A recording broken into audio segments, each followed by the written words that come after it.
You can't buy real confidence. Trying to fill every insecurity with surgery is like putting a band-aid on a broken leg. You are not addressing the real issue. You are just adding layers to cover it up. The real question you should be asking yourself is, have I fixed my relationship with myself first? This matters because once you make permanent changes to your appearance, there's no going back.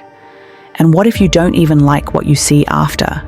It often starts small, maybe a baby Botox or a subtle tweak, but it rarely ends there. When you're chasing perfection or battling insecurities, the urge to fix more doesn't stop. You end up needing more procedures to maintain a look, or you start noticing new flaws to fix. And it's not just about surgical changes. Think about all the beauty treatments we don't even question anymore. Things like non-invasive skin therapies or cosmetic dental work, like resin or porcelain veneers. They're marketed as no big deal, but they're anything but affordable. A brand new porcelain smile, for example, can cost as much as $2,500 per tooth. Most people can't afford treatments like this, even though they've become the new standard for beauty. These little fixes aren't as harmless as they seem. They create an expectation that everyone can and should afford looking flawless, which is completely unrealistic. When we are bombarded with beauty standards 24/7, it's easy to believe that changing our appearance is the only path to feeling good about ourselves. But here's the truth. No procedure can resolve insecurity if its root cause isn't addressed. If you need to visit a plastic surgeon to feel confident, I suggest you visit a therapist first. Why? Because true confidence starts with the relationship you have with yourself, not with how you look, and certainly not with how others want you to look. Cosmetic surgery is a permanent decision. It's not as simple as it's made out to be, and it definitely requires serious consideration. Every procedure comes with risks, and there's no guarantee you'll end up loving the results. And even if you do, the deeper issue might still remain: the need to feel enough. So before making any irreversible changes, ask yourself, am I doing this for me, or am I doing it for others? A therapist can help you explore these questions in ways a plastic surgeon never could. If your answer is tied to someone else's opinion, whether it's society's beauty standards, a partner's preferences, or social media trends, you're setting yourself up for disappointment. Trends and opinions are fleeting. Why would you want to change yourself for something that won't last anyways? Here's a test. If nobody else could see the change, would you still want it? If the answer isn't a clear, confident yes, then stop. Don't do it. Don't put yourself through something permanent just to feel enough for someone else. This brings us to an even deeper truth. Real confidence isn't about conforming to what others think you should be. It's about finding pride and security in the person you are, and that's not something you can buy. Take this example. For women who are naturally very thin, it's not uncommon to consider breast implants or BBL to enhance their figure. But what if, instead of chasing quick fixes, we invested time into our bodies? Instead of asking, why spend months building my glutes through exercise when surgery is quicker? We should ask, what am I losing by skipping the process of earning my results? Sure, it's tempting to skip the effort, but imagine the pride that comes from knowing you earned your strength and shape through dedication and discipline. Picture this, hitting 50, feeling sexy, fit, and energized. Not because of cosmetic fixes, but because you've spent years taking care of your body.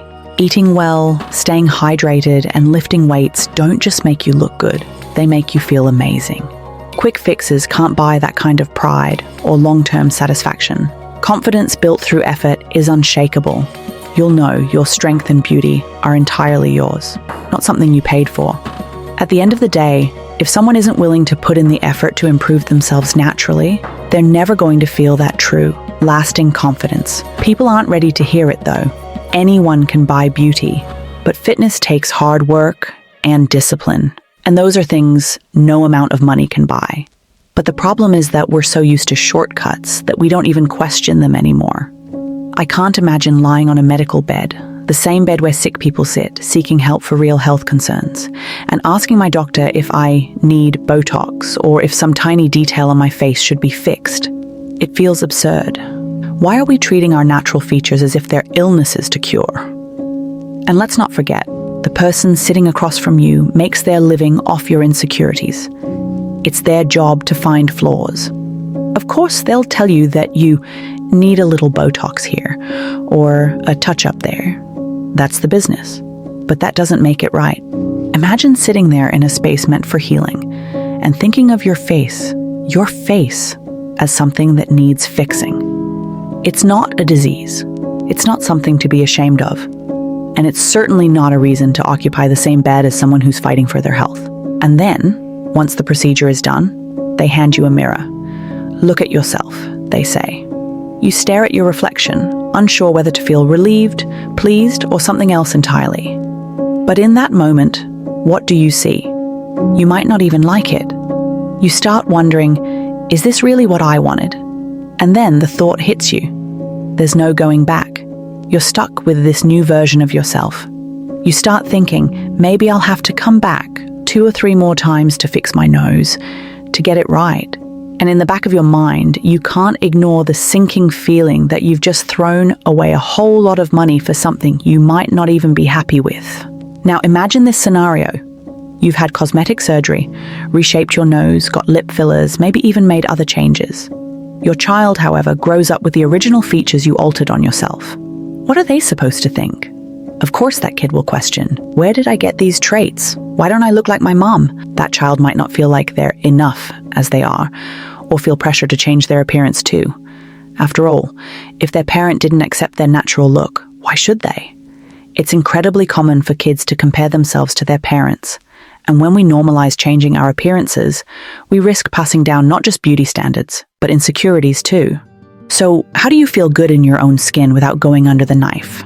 I'm about to show you how. The first thing I would suggest is to zone in. What exactly makes you feel unattractive? Is it your teeth, your weight, the condition of your skin? Or maybe it's not physical.